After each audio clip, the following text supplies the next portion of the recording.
you pre-ordered a copy of Sonic Lost World on Amazon, you would get 25 lives as a pre-order bonus. So lately in the Sonic fan base, this, one-up face thing has been going viral, which means it's a wonderful time to bring up everybody's favorite Sonic game, Sonic Lost World. But yeah, definitely in what is probably one of the strangest pre-order bonuses and DLC of all time. If you pre-ordered this game on Amazon, you'd get 25 lives. And the reason why is that getting 100 rings in this game did not give you extra lives like in normal Sonic games. So while it was kind of weird at first, I guess it kind of makes sense, although this was eventually fixed in a later patch. Sonic the Hedgehog 4 Episode 1 is the only Sonic game where you can exceed 99 lives. In honor of the central theme of this video's thumbnail, we have to talk more about lives. If you're a Sonic fan, maybe you should get one. Well, this is kind of a trend that's going away in platformer games and video games in general, and definitely Sonic games. But back in my day, we used to have something called a life counter, okay? So probably for the sake of just keeping things clean, in most video games, you get up to 99, and then that is the max limit that you can get.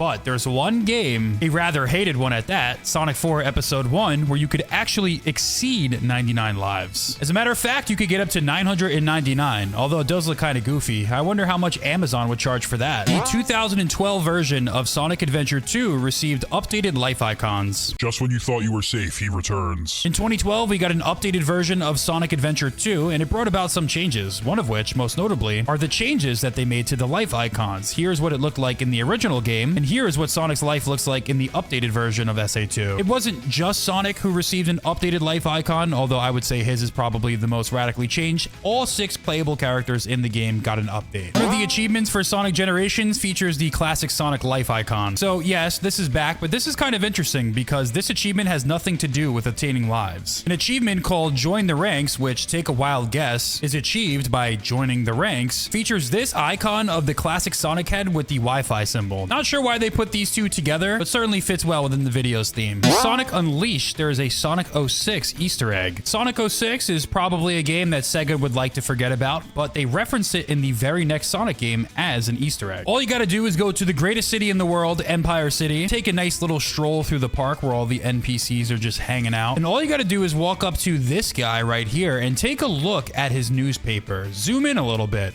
Looks a little low res, but does that image look familiar to you? That's right, that image is none other than the Sonic 06 box art. I would love to hear your best explanation in the comments for why exactly Sonic 06 is in the news. Sega has recently made official Sonic merch. Sonic is a meme that was made in Microsoft Paint and uploaded to YouTube back in 2010, and it's one of the most famous Sonic memes ever made. With official appearance in video games like Sonic Forces, a cameo in the first Sonic the Hedgehog Hollywood film, he was spotted in an official G Fuel product collab where you had chili dog flavored G Fuel. Sounds kind of disgusting, to be honest. And even as a pet in the spin-off Sonic Speed Simulator Roblox game. And it all culminated on April Fool's 2026 when Sega released the Sonic collection. We got merchandise that was game box art inspired but just featured Sonic, like this one with Sonic Adventure. We got a Sonic Adventure 2 inspired one which features Shadow in the Sonic style, and his official name is Shudu. Last but not least, we got Sonic and Knuckles. And Knuckles' official name in the Sonic verse was Knuckles. There's a Sonic Advance 3 commercial which uses 3D models. Obviously, Sonic Advance is a Game Boy Advance game, so they only use 2D sprites in the actual gameplay. A commercial that released in Japan uses 3D models despite the fact that they're not actually featured in the game. And I could be wrong about this, but it looks like it features the Adventure DX models. The head of Sonic Team's favorite Zelda game is Breath of the Wild. Takashi Iizuka is the head of Sonic Team, and he's been with the company for over 30 years. And this year is the 40th anniversary for the Legend of Zelda series. So, Game Informer did an interview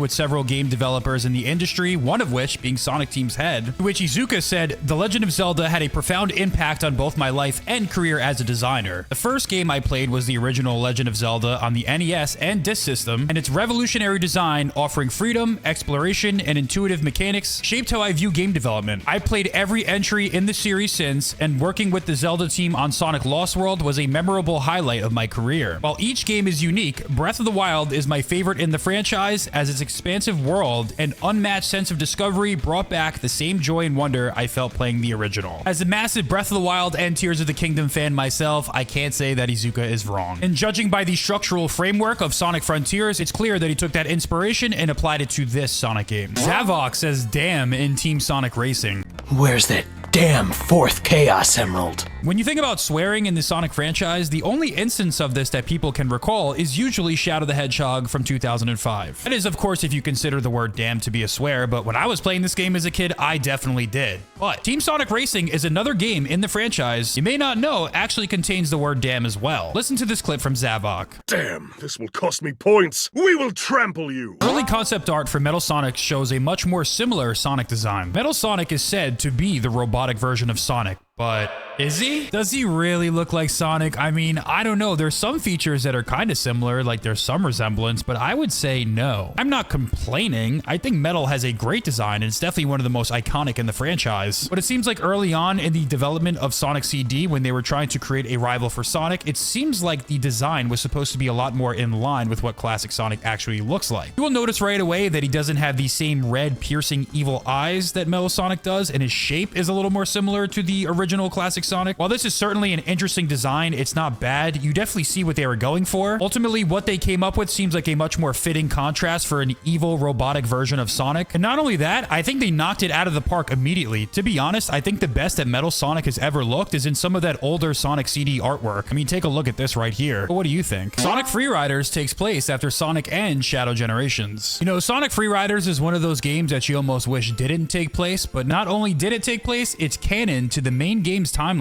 Last year, Sega released an official Sonic timeline, and it certainly ruffled some feathers, but for the most part, it's not so bad. It canonizes things like Sonic Shuffle, which some people didn't even know. It's updated with Sonic and Shadow Generations because, you know, the Shadow campaign was retroactively added to the timeline as the game just came out recently. But it's kind of interesting to see that directly after the events of Generations, that is when Sonic Freeriders takes place on the timeline. And, of course, that it's canon. Sonic appeared at a professional basketball team's Jumbotron in Japan. The Shibuya Sunrockers are a professional basketball team in Japan in the B-League that are owned by Sega Sammy, which is the parent company of Sega. In one of their games on April 8th, according to this Twitter user right here, we got a brief appearance of Sonic the Hedgehog on the Jumbotron when they displayed a message that said fast break. I guess that's pretty fitting. In the Sonic the Hedgehog 3 movie, there's a bus that clips through one of the scenes. So one of the most powerful scenes in this film is Dr. Eggman sacrificing himself to save the world. Also, simultaneously, Shadow is sacrificing himself, living out some of the great memories that he shared with Maria. It's a scene that has enough to make a grown man cry. But if you look very closely at one of the shots in this scene, it will take you right out of the moment where Eggman is delivering his message to the people of the world, and if you look in the corner, the bus just randomly appears in there. I don't know how this made it through post-production, but if you didn't see that, you'll never be able to unsee it. Also, I wasn't aware that the bus schedule seems to still be running despite the fact that there's a apocalyptic event happening and the world is about to be raised into ashes, but sure, okay. Sumo Digital wanted to put Mario in Sonic and Sega All-Stars Racing for the Wii version. Sumo Digital was a developer for multiple Sonic racing games, including Team Sonic Racing, Sonic and Sega All-Stars Racing, and All-Stars Racing Transformed. During the development for the first game in this series, they wanted to put Mario in the game exclusively for the Wii because that's a Nintendo console, but you'll never guess who rejected this idea. No, it wasn't Nintendo, although I'm sure they would have rejected it, because why would they want to put Mario in another kart racer and compete with Mario Kart directly? It didn't even get that far because Sega themselves rejected this idea because they didn't want to cross-contaminate with the Mario and Sonic Olympic series. I don't really know how that makes sense, but either way, I don't think Nintendo would have went for this. Jason Griffith did not originally audition to play Sonic in Sonic X. He originally auditioned to play Chris. Imagine this, Jason Griffith played the most beloved character in the Sonic franchise, Sonic, but he originally wasn't even supposed to be that. He was supposed to be one of the most hated Sonic characters, Chris Thorndike. He did say that the prospect of being Sonic's companion did sound pretty exciting, but the producers thought that his voice was a better fit for Sonic, so I guess they made the right decision. Vector the Crocodile does not like his landlord. The Sonic Channel website got a little update, and we have updated bios for all of the characters. Throughout the history of the Sonic franchise, the Chaotix Detective Agency consists of Espio, Charmy, and Vector, and a typical plot point for them is that they solve cases for money, but they do tend to struggle to afford to pay their rent, which is why in the updated Vector the Crocodile Sonic Channel bio, it says that he likes money, but also the things that he dislikes is his office landlord, probably because he either raises the rent or who knows, maybe he's a bad landlord, I don't know. There was a Sonic Lifebox head-styled fan given away at Tokyo Game Show. So in 2013, to celebrate the release of Sonic Lost World, we got this rare handheld fan that was given out to fans at the game show, and yeah, this thing, we just can't escape it seems like. It's possible that Metal Sonic was going to be playable in Sonic 06. So obviously Metal was absent during the events of Sonic 06, but allegedly in the code of the game, there is text that is unused with no other additional context that says you can play an additional episode for Metal Sonic. So while he never made it into the official game, I'm sure at some point in development they had some thoughts about it, but clearly it never saw the light of day. Sonic and the Secret Rings had a tie-in comic that came with the game. Archie published a comic book DVD that came with Secret Rings if you purchased it at Target. And funny enough, the Secret Rings comic was written by none other than Ian Flynn, the current writer for the games. It was one of the many quick video game tie-in adaptations that they did for the comic series, and the artwork looks pretty cool.